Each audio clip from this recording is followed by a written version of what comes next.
Hey FN Plus, it's me here at Freddy Fazbear's Pizza. We noticed you put in an application for the night guard position. Yeah, the position just became available. So it would be great if you could start tonight. Okay, talk to you soon. Oh, and remember to smile. You are the face of Freddy Fazbear's Pizza.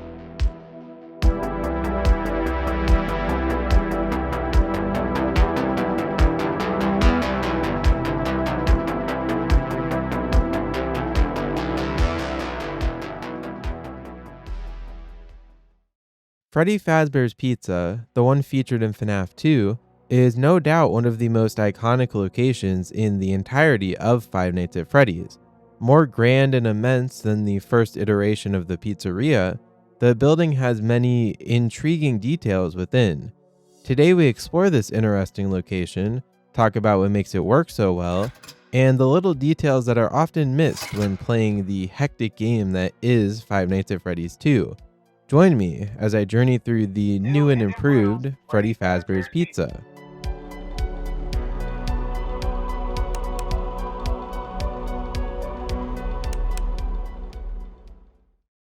We begin in none other than the security office. The space is a grim first impression of the location. To start, it's cluttered and messy with trash covering the desk. Monitors lie dormant within the far dark corners of the room. Wires reach down from the ceiling like a monster, creating an uneasy feeling within the space. The walls are lined with various things: documents, a poster of the main cast, and children's drawings. These drawings specifically are very creepy. The animatronics are drawn with endless black voids for eyes, and don't look friendly in the slightest. It's highly unsettling. The lighting of the room is both bright and dark at the same time. The orange overhead light is harsh, but doesn't fully cover the large space. The light fades in a circle until the darkness takes over towards the edges and corners of the room. The coloring is not welcome at all. In fact, it's ominous. The two warning signs on either side of the light don't help to make it feel any safer. The light is also a stark contrast to the surrounding spaces, which are completely covered in darkness, the horrors of which will be revealed soon. Speaking of the other spaces, the room is wide open. The two vents, along with a large doorway leading to the hallway, are almost panic-inducing. You never know what could be lurking out there in the dark. This so-called security office feels anything but secure. It feels very vulnerable being trapped here for the night. Another prominent feature within the space is the desk fan. The faint ambience of this fan rattling as it spins is chilling. It's certainly a small detail, but it is one that greatly adds to the uneasy feeling present within the office. Overall, the room is anything but safe. It's a great environment to put the player in to cause fear and dread. The space feels as though it has been neglected by Fazbear Entertainment, something we will see more of throughout the whole building. The office is scary, but the true horror doesn't start until the animatronics get involved. Many of FNAF 2's cast can enter your office, and each one is chilling in their own way. The Withered stand out here as truly terrifying. They decide to position themselves directly in front of your desk. It's here that you can truly see just how massive these husks of metal really are. They stand tall enough to fully block your view of the overhead light. Combine that with the frightening poses these monsters stand in, and you've got some of the scariest renders from all of the classic FNAF games.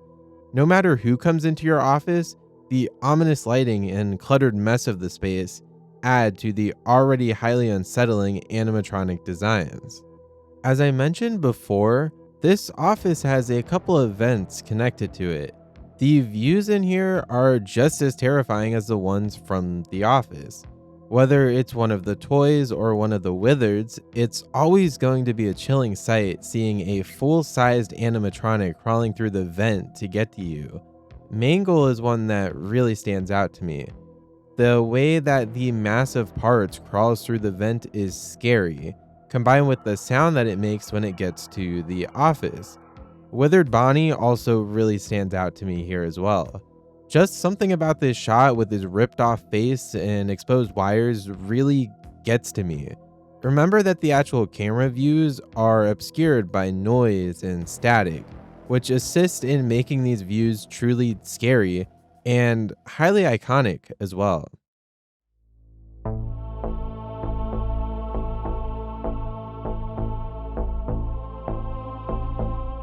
The main hall connects the office to everywhere else in Freddy Fazbear's Pizza.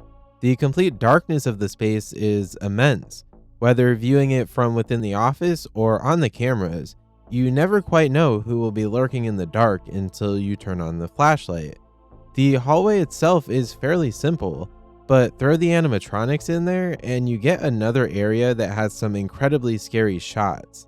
This is, after all, the main way that every single animatronic in the building takes to get to your office. They're all creepy as they approach, but yet again the withered stand out as the most terrifying to me. The way that these tall beasts use the darkness of the main hall to approach the office without you seeing is unsettling. Other characters that stand out here include Golden Freddy, who appears as a head with empty voids for eyes at the end of the hall.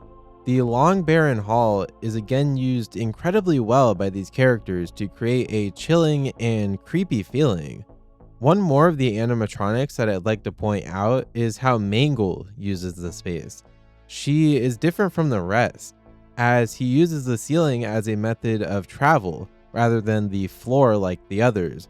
The way they peer at you from the dark with those white dot eyes is distressing, to say the least. That's just the office view, but there's also a camera view of a different portion of the main hall. Here, the walls are lined with what are supposed to be bright and cheery decorations. These include posters of the shiny toy animatronics, along with pizzas and stars hung across the ceiling. It's supposed to be a fun and energetic space, but you aren't there to witness it like that. Instead, you get to see the horrors of the night shift. The most notable of these horrors are, yet again, the Withereds. Both Withered Bonnie and Withered Freddy can be seen in the hall, and both are equally terrifying. Freddy can be seen heading towards your office, glaring up at the camera, fully aware of what he's doing. Bonnie is spotted as he exits parts and services, the pitch black of the room looming behind him. In general, the way that all the characters peer into the camera here is unsettling. They know that you are watching, and you know that there's nothing you can do to stop them from entering your office.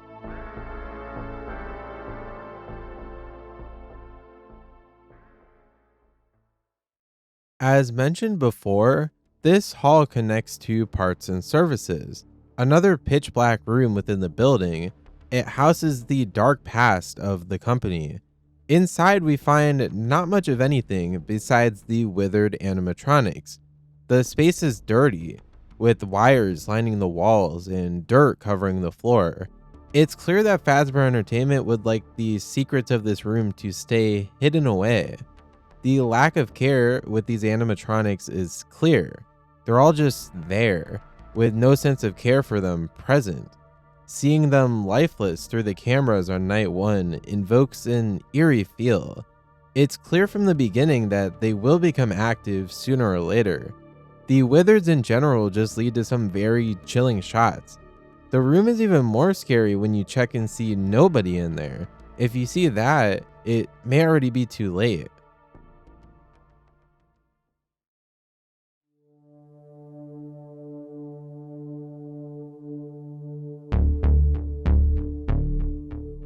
A special feature within this iteration of Freddy's are the 4 party rooms connected to the main hall. They're unique for many reasons, one of which is the fact that we don't see another location with dedicated party rooms again until Security Breach and the Mega Pizzaplex. These rooms during the day must be full of life, cheerful and wonderful as kids and families celebrate special days. You aren't here during the day though. All these party rooms are similar to each other, just featuring different animatronic friends that roam within. Party Room 1 shows the moment before Toy Chica and Withered Bonnie crawl into the left vent. Both of them can be seen observing the camera before entering. I suppose these rooms are still full of life, just in a completely twisted and disturbing way. In Party Room 2, Withered Chica can be seen observing the camera. This render of her is especially terrifying. She gets up close and personal, showing you all of her many teeth.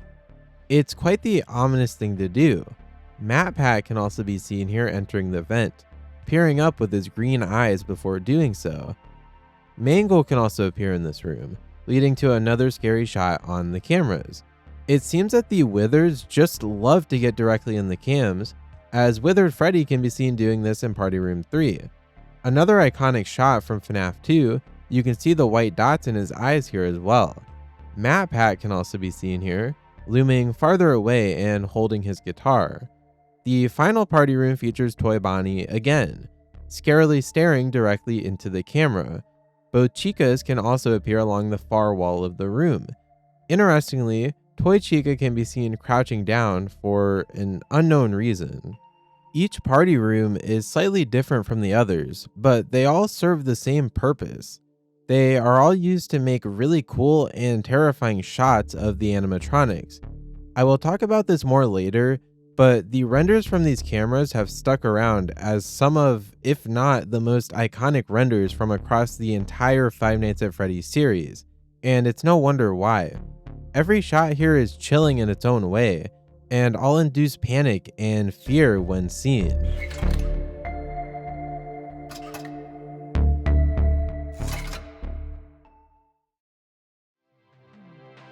Here at Fazbear Entertainment, we understand the stresses of a new job, and we're here for you. To help you reach a more stable and relaxed state of mind, we suggest that you subscribe to the FM Plus channel. For the shocking, low price of free, you can see high-quality videos twice a month while supplies last. But don't wait. Hurry now and be the first to see the new uploads. By accepting this offer, you hereby acknowledge that Fazbear Entertainment is not responsible for actual content.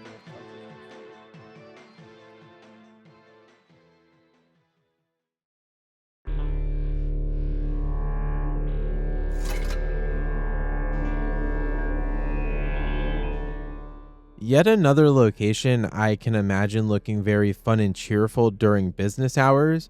The main dining area lies dark at night.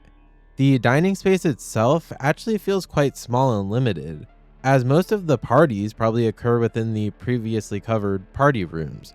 Admittedly, we don't get to see a full view of the space, but the amount of seating seems to be less than the FNAF 1 location. The tables we do see retreat into a dark nothing behind them, hiding the true scale of the room. The balloons and colorful presents are a stark contrast to the nightmare that takes place during gameplay. It's in this area that the show stage is also present. Here we get a great look at all the toy animatronics, the main stars of this location. Without the flashlight, their eyes appear as black voids, a running theme in this game. They stand there, staring off into the dark abyss in front of them. The problem with covering this part of the building is that we really don't get to see a whole lot of it within the game.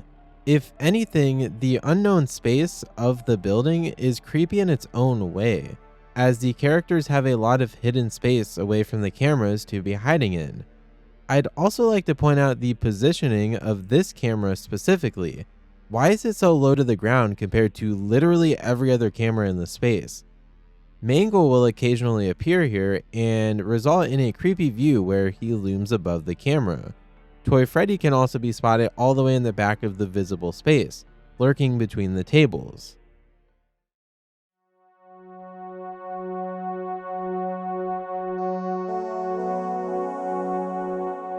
The last area of the building to cover today is more obscure and isolated from the rest of it. The home of Mangle, Kids Cove, is such a weird room within the location. If this is supposed to be a kids area, why are there so many wires running all over the place? It feels unsafe for kids to actually go in here, never mind the take apart and put back together attraction that is Mangle. The space feels abandoned and neglected. and gives off feelings similar to Parts and Services. More creepy drawings line the walls, depicting the animatronics with those black void eyes. Unlike some of the other rooms, I can't actually imagine this one being very cheerful during a busy day at Freddy's. The whole thing is just dark and creepy. Near Kids Cove lies the prize corner. Adorable plushies line the shelves here, and colorful balloons can be seen around the counter. The standout here is no doubt the ominous present box here. Different and more isolated than any of the others we've seen, this one is eerie in nature rather than cheerful.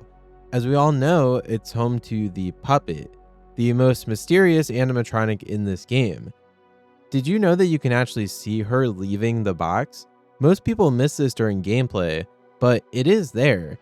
Here you can see her loom ominously before leaving it.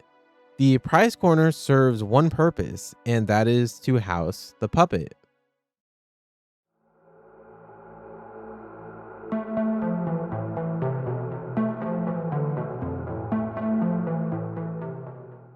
Now that we've covered the whole location, you may have noticed something.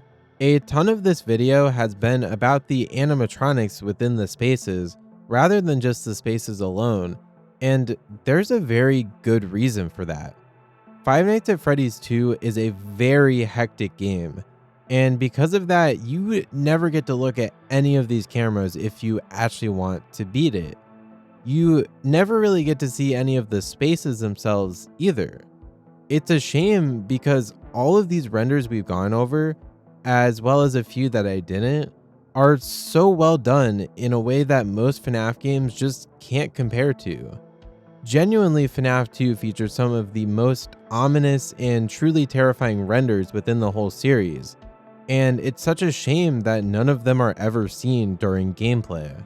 This is a real issue because a lot of people will just write FNAF 2 off as not very scary and more so just a fairly difficult game to play, which really sucks. Scott clearly put a lot of effort into making these renders of the characters in very chilling poses and scenes, yet all that hard work is going unappreciated because the game itself overshadows these amazing renders. It's funny because a lot of these renders are actually iconic within the series, but not because people have seen them in-game before. I wish that FNAF 2 was made differently, utilizing the cameras more in some way to show off these fantastic renders of all the characters. I want to make an attempt to fix this issue in a future, bigger video I have planned, but it still felt right to talk about it here. With the Five Nights at Freddy's 2 movie coming out literally the day I post this video, I figured this was the perfect time to cover the FNAF 2 locations. The movie itself may even fix some of these issues and highlight the terrifying designs of the animatronics. I'm hoping it does anyways, it looks promising.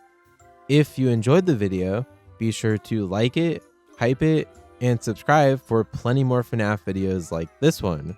Comment what location you would want to see me cover next. Thank you so much for watching, and I'll see you all next time. Goodbye, superstars.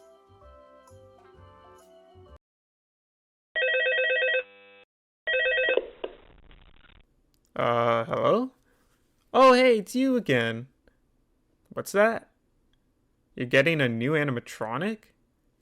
At the Pizzaplex of all places? You said an animatronic dog? I see. Okay, I'll let them know. Oh, not yet? Gotcha. Alright, Mr. Afton. I'll catch you on the flip side. What? Wait a minute, that wasn't supposed to be